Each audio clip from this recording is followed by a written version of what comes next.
আসসালামু আলাইকুম বন্ধুরা, কেমন আছেন সবাই? ভালো তো। আমি এই জায়গায় শ্যুট করছি অনেক আগের ভিডিও অ্যাকচুয়ালি এটা। তো অনেক সুন্দর জায়গা। তো আমরা অনেকেই জানি না যারা ইউএতে থাকি এরকম সুন্দর সুন্দর প্লেস।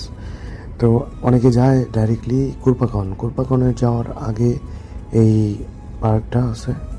তো অনেক সুন্দর পরিবেশ। এই জায়গায় মেন গুড থিংস হলো পার্কিং অ্যাভেলেবেল, সুন্দর একটা মস্ক আছে, আর বারবিকিউ করার প্লেস আছে যে বারবিকিউ করতে পারবেন। তারপরে আপনার বাচ্চাদের গ্রাউন্ড আছে, প্লে গ্রাউন্ড। আর বাচ্চারা প্লে গ্রাউন্ডের সাথে সাথে আপনার যারা অ্যাডাল্ট মানে প্যারেন্টস, ওদের জন্য সুন্দর একটা জায়গা যে বসে আড্ডা দিতে পারবে। তো সব মিলে অ্যাকচুয়ালি অনেক সুন্দর একটা পরিবেশ। তো আশা করি আমি এটা ডিসক্রিপশনে দিয়ে দিব।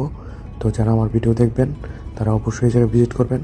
আর অবশ্যই এখন বিকেলের দিকে যাবেন, কারণ এখন অনেক গরম। তো ভালো লাগবে সবার এই জায়গায় ভিজিট করতে। তো ভালো থাকবেন, সুস্থ থাকবেন, টেক কেয়ার।